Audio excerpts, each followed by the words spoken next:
네, 경기 남양주병 김용민입니다. 준비된 PPT 보면서 말씀드릴게요. 지금 여러 가지 뉴스들, 의혹들이 계속 제기되고 있습니다. 그 중에서도 오늘자로도 계속 속보와 단독 기사들이 나오고 있는데, 후보자의 자녀 스펙 쌓기 논란에 대해서 좀 질의를 드려야 될 것 같습니다. 자, 보니까 한 10가지 정도 사항의 스펙 쌓기 활동들이 있어요. 물론 후보자의 자녀가 굉장히 뛰어나서 이런 활동들을 했을 가능성도 당연히 있겠지만, 지금 언론에서 의혹을 제기하는 것은 후보자의 자녀 혼자는 매우 어렵다, 가족들이 총동원됐다, 그리고 이 스펙 쌓기에 허위가 개입되어 있을 가능성이 매우 높다, 이런 의혹들이 계속 제기되고 있습니다. 하나 차례대로 보겠습니다. 다음 보여주시죠. 먼저 가장 논란이 많은 게 이제 복지관에 노트북 50대 기부한 것이죠. 네, 이 기부에 대해서 한동훈 후보자는 기업에서 기부한 것이다, 잘 모른다, 이런 취지로 얘기를 했던 것 같아요. 그런데 오늘자 보도를 보니까 후보자의 딸의 동아리명이 기념사진에 그대로 찍혀 있습니다. 그래서 이 기부가 후보자의 딸의 동아리, 그러니까 후보자의 딸의 활동을 매우 이제 돋보이게 하는 그런 역할을 했다고 볼 수밖에 없죠. 그런데 이런 기부 행위가 정상적인 기부 행위였냐, 갑작스럽게 기부가 된 것이냐, 여러 가지 좀 논란이 있는데, 보니까 후보자의 배우자와 이 회사 임원이 같은 동문이어서 기부를 해준 것 아니냐라는 의혹이 있습니다. 이런 의혹들 같은 경우에는 경우에 따라서는 제3자 뇌물죄나 배임 증죄죄가 성립될 수 있을 것 같습니다. 이 부분에 대한 수사가 필요하지 않을까, 이미 고발도 진행됐습니다. 수사가 필요하지 않을까 생각이 됩니다. 다음 보여주시죠. 자, 3M, 아까 얘기했던 그 기업은 복지관에 노트북을 기부한 기업은 3M인데, 그 3M이 또 등장합니다. 해당 기업이 후원한 논문 대회에서 후보자의 딸이 금상을 수상합니다. 그런데 수상했던 논문 같은 경우에는 대필 의혹이 나오고 있는 논문이에요. 이것 역시 지금 범죄가 성립할 수 있지 않을까 싶습니다. 대필 의혹한 논문을 제출했고, 그 제출한 논문을 가지고 상을 탔다, 이러면 업무방해죄 성립될 수 있지 않겠습니까? 후보자가 그동안 그토록 강조했던 공정과 정의, 상식에 비추어 보면 당연히 수사 대상이 될 것으로 보여집니다. 다음 보여주시죠. 자, 그리고 후보자의 딸이 인터뷰했던 내용 중에서는 인천시장상을 받았다라고 했는데, 보니까 인천시 의회 의장상 얘기가 나오고 있죠. 그러나 이 상을 또 왜 받을 수 있었는지에 대한 공적 조서가 지금 제출이 안 돼서 그 내용을 좀 확인할 필요가 있을 것 같습니다. 신속하게 제출해 주실 수 있으면 좋겠어요. 그 다음에 프루덴셜 공동체 정신상 받았나라는 얘기가 있는데, 이 역시 보면은 프루덴셜 공동체 정신상을 받은 것으로 얘기가 되고 있는데, 확인해 보니까 이름을 찾을 수가 없습니다. 미국 프루덴셜 수상자 명단에 따님의 이름을 찾을 수가 없어요. 특히나 이것은 보니까 전국 중고생 자원봉사 대상 장려상이기 때문에 인터뷰에서 적시했던 프루덴셜 공동체 봉사상과 완전히 다른 상이다, 허위 인터뷰를 했다, 이런 의혹이 제기되고 있는 것입니다. 다음 보여주시죠. 네, 심각한 문제는 또 있습니다. 자녀 논문의 대필 정황이 보도되고 있습니다. 후보자는 그렇지 않을 거다라고 얘기했지만 이게 허위였죠. 후보자도 거짓말을 하신 거죠. 당장 케냐 대필 작가가 내가 했다라는 인터뷰를 했습니다. 다음 보여주시죠. 거기에서 그치지 않습니다. 다수의 논문과 전자책들, 후보자의 자녀가 지금 발간했다고 하는 것들이 표절 의혹이 매우 강하게 제기되고 있습니다. 그래서 타인 자료 무단 베낀 표절 전자책을 출판했다라는 보도가 있고, 국제학술대의 논문도 표절이 확인됐다라고 하고 있습니다. 한편 돈만 내면 실어주는 약탈적 학술지의 논문이 다수 게재됐다, 이렇게 얘기하고 있어요. 이런 경우에 따라서는 업무방해죄나 저작권법 위반으로 처벌받을 수 있는 사안이 아닐까 싶습니다. 다음 보여주시죠.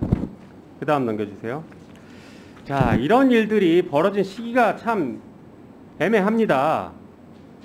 후보자가 2019년에 조국 당시 장관 후보자에 대한 수사를 지휘를 했죠. 당시 대검 반부패 부장으로서 지휘를 했는데, 그 이후에 벌어진 것입니다.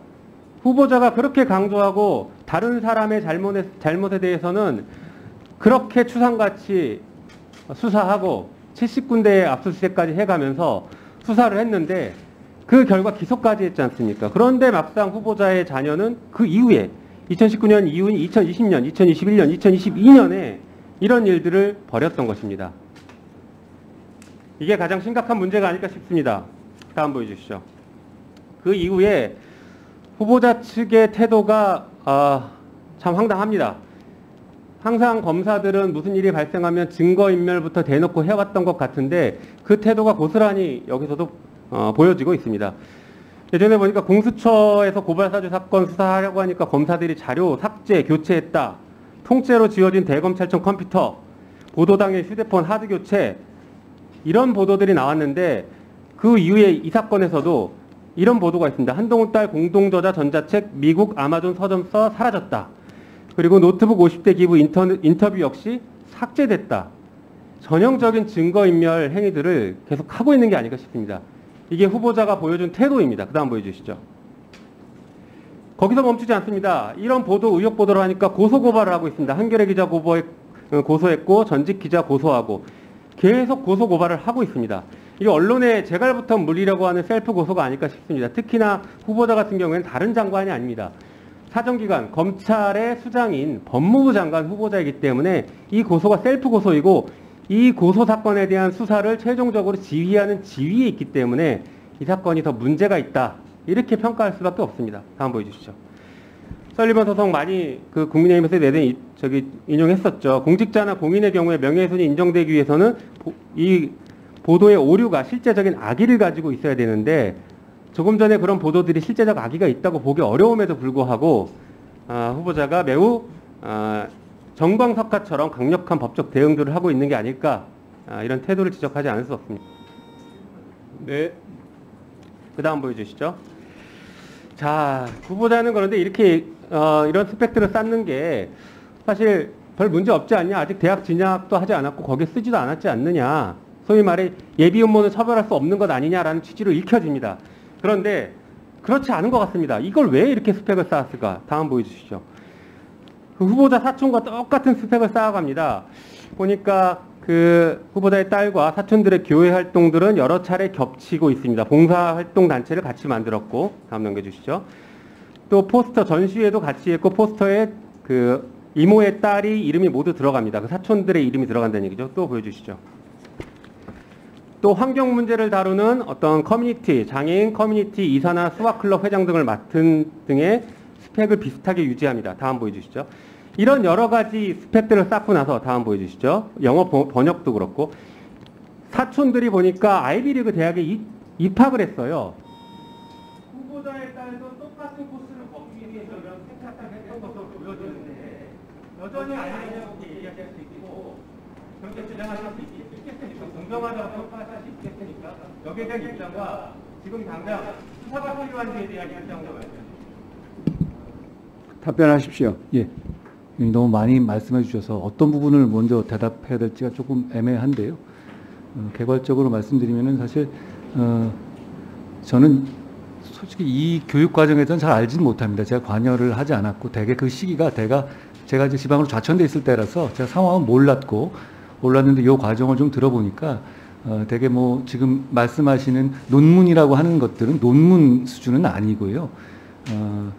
고등학생이 어떤 연습용으로 한 리포트 정도 수준의 짧은 글들, 두세 페이지, 많으면 6페이지 정도짜리 그런 영문 글들을 모은 것입니다. 그리고 그것이 실제로 입시에 사용된 사실이 전혀 없고, 그리고 그 글이 입시에 사용될 계획도 없습니다. 그런데다가 나아가서 학교에도 제출한 사실이 없는 글들입니다. 그러니까 제 딸이 이제 국제학교를 다니고 있는데요. 거기서 하는 과정에서 자기 학습하는 아카이브 같은 걸 쌓은 것이다. 저는 이렇게 설명을 들은 상태이고요.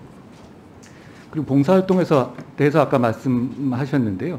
그거는 지금 일회성으로 하는 것이 아니라 3년 가까이 계속 하고 있는 일이고, 취약계층이 있는 이 아동들을 상대로 제 딸 같은 경우는 이제 국제학교에 다니고 주위에 친구들이 네이티브 영어들이 많으니까 그것을 이제 줌으로 연결해서 서로 좋은 일을 할 수 있지 않을까 하는 상태에서 시작한 것이고, 실제로 거기서 도움을 받고 있는 분들도 많은 것으로 알고 있습니다. 그런 과정에서 그 그 아동 시설에서 노트북이 부족해서 거기에 대해서 이제 노트북을 자기 노트북을 좀 구해서 주다가 그래서 그 기업에서 폐기 처분할 불용 용도의 노트북을 기증한 것인데요. 저는 그것이 크게 문제되는 것이 아니고 오히려 장려해야 될 부분이 아닌가 생각합니다. 그러지 않았으면 폐기 처분될 내용들이 지금 취약계층 아동의 영어 공부에 쓰일 수 있으면 좋은 일 아니겠습니까?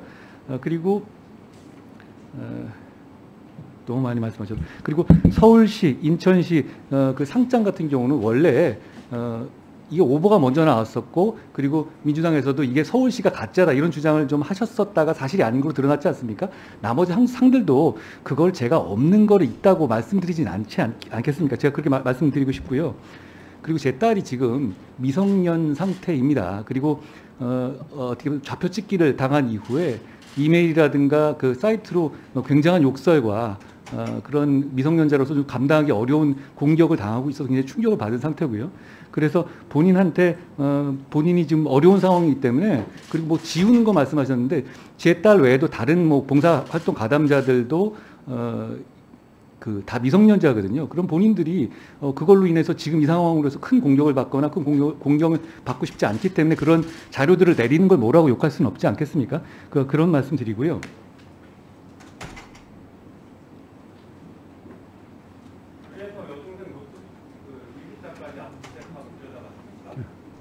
그 부분을 예, 의원님 말씀 드려도 될까요? 질문하신 거면 예, 그거를 여러 번 말씀하시는데요. 혹시 뭐 족 전 장관 사건 말씀하신 거라면 제가 그 수사팀에 물어봤습니다. 그 여중생 물론 그 당시에 조민 씨는 30세였죠.